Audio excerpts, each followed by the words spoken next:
দর্শক, স্ক্রিনে হেডলাইন যেমনটা দেখলেন, গুড় বিক্রেতার মেয়ের বিশ্ববিদ্যালয় জয়। হ্যাঁ, তেমন একটি প্রতিবেদন আমরা এখন উপস্থাপন করতে চাচ্ছি আপনাদের সামনে। সাতক্ষীরা জেলার কলারা উপজেলার ঐতিহ্যবাহী সোনার বাংলা ডিগ্রি কলেজের প্রাক্তন শিক্ষার্থী সাদিয়া সুলতানা এবছর রাজশাহী বিশ্ববিদ্যালয় ভর্তি পরীক্ষায় তার মেধাক্রম হয়েছে 285। দর্শক, এখন আমরা কথা বলবো বিশ্ববিদ্যালয়ের স্বপ্ন জয়ের সেই শিক্ষার্থীর সাথে, যে শিক্ষার্থী শহরের আলিশান জায়গায় কোচিং করতে না গিয়েও এই প্রত্যন্ত গ্রামে অবস্থিত স্বপ্নচরা বেসিক নলেজ কোচিং সেন্টার থেকে কোচিং করে বিশ্ববিদ্যালয়ের স্বপ্ন পূরণ করেছে। তার এই সফলতার পেছনের গল্পটা শুনবো তারই মুখ থেকে। তোমার এই সফলতার পেছনের আসলে গল্পটা কেমন ছিল? প্রথমত শুকরিয়া জানাই মহান আল্লাহ তাআলার, যিনি না চাইলে হয়তো সম্ভব ছিল না। দ্বিতীয়ত আমার পরিবারের সাপোর্ট, তারা সকল অবস্থায় আমাকে সাপোর্ট না দিলে হয়তো পারতাম না। তৃতীয়ত আমার কোচিং সেন্টার, স্যার শুরু থেকে আমাদের সন্তানের মতো লালন পালন করে এ পর্যন্ত নিয়ে এসেছে। আমি যখন কোচিং সেন্টার আসলাম, তখন আমি কিছুই ভার্সিটি কি এটাই জানতাম না। তারপরে স্যারের লালন পালনে সফল হলাম। এইচএসসিতে এ গ্রেড আসছিল, তখন অনেকটা কষ্ট পাইলাম কিন্তু ভাঙিনি। প্রথম যখন ফার্স্ট টাইম পরীক্ষা দিলাম ভার্সিটিতে, তখন রাবিতে পজিশন হয়েছিল 1980। তখনও কষ্ট পাইছিলাম, কিন্তু স্যারদের অনুপ্রেরণায় সাহযোগে আবার নতুন উদ্যমে শুরু করে এখন আলহামদুলিল্লাহ 285 সিরিয়াল।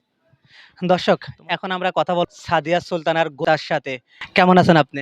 আলহামদুলিল্লাহ ভালো আছি। আপনার মেয়ে সাদিয়া সুলতানা এবছর রাজশাহী বিশ্ববিদ্যালয় ভর্তি যুদ্ধে 285তম স্থান অধিকার করেছে। এখন এই বিষয়টা যখন আপনি জানলেন, তখন আপনার ভেতরে অনুভূতিটা কেমন ছিল? আমার অনুভূতি তো অনেক সুন্দর ছিল, খুব আনন্দময় ছিল। এটা আল্লাহর রহমতে হয়েছে। আর আমার মেয়েরও চেষ্টা, আমাদেরও চেষ্টা এবং স্যারেদেরও চেষ্টা, সবার চেষ্টার মাধ্যমে আল্লাহর রহমতে এটা হয়েছে।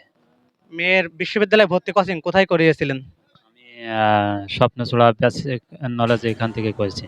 আচ্ছা, অনেকেই ছেলে মেয়েদের বিশ্ববিদ্যালয় ভর্তির জন্য ঢাকা, খুলনা বা শহরের কোনো আলিশান জায়গাতে কোচিং করায়। আপনি মেয়েকে সেসব জায়গায় কোচিং না করায় কেন সোনাবাড়িয়া এই প্রত্যন্ত অঞ্চলে কোচিং করালেন? এখানে করালাম এর জন্যে যে ঢাকা খুলনায় করালেই যে হবে এমনটি না। এটা হলো পড়ার মাধ্যমে হবে। এখন দেখলাম এখানে করলে এটা সবার সুবিধা হবে। আমাদের এলাকায় এটা আমাদের গৌরব। দর্শক, এখন আমি উপস্থিত আছি সোনাবাড়িয়া বেসিক নলেজ কোচিং এর অফিস কক্ষে।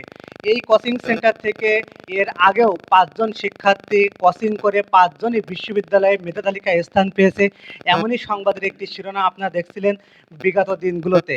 হ্যাঁ, আজও আমরা এসেছি নতুন একটি সংবাদের শিরোনাম। এই সর্বশেষ এবছরে যারা পরীক্ষা দিল, তাদের বিষয়টা আপনি কেমন করে দেখছেন? সফলতা ব্যর্থতা দুটাই একটু বলবেন। আলহামদুলিল্লাহ, ধন্যবাদ আপনাকে।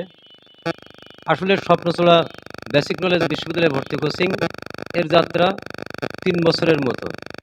আমরা শুরু থেকেই একটু চ্যালেঞ্জের মুখে ছিলাম। বর্তমানে চ্যালেঞ্জ অতিক্রম করে ফেলেছি। যেহেতু আপনারাও জানেন যে সোনাবাড়িয়ার মতো একটা প্রত্যন্ত অঞ্চলে বিশ্ববিদ্যালয়ে ভর্তি কোচিং করানো কিংবা গাইডলাইন দেওয়াটা অনেক চ্যালেঞ্জের বিষয়। তবে আলহামদুলিল্লাহ, প্রতি বছরের ন্যায় এবারও আমাদের এখান থেকে 3জন স্টুডেন্ট রাজশাহী বিশ্ববিদ্যালয়ের মতো একটা স্বনামধন্য পাবলিক বিশ্ববিদ্যালয়ে চান্স পেয়েছে, যার কারণে মহান সৃষ্টিকর্তার নিকট হাজার হাজার শুকরিয়া। সাথে সাথে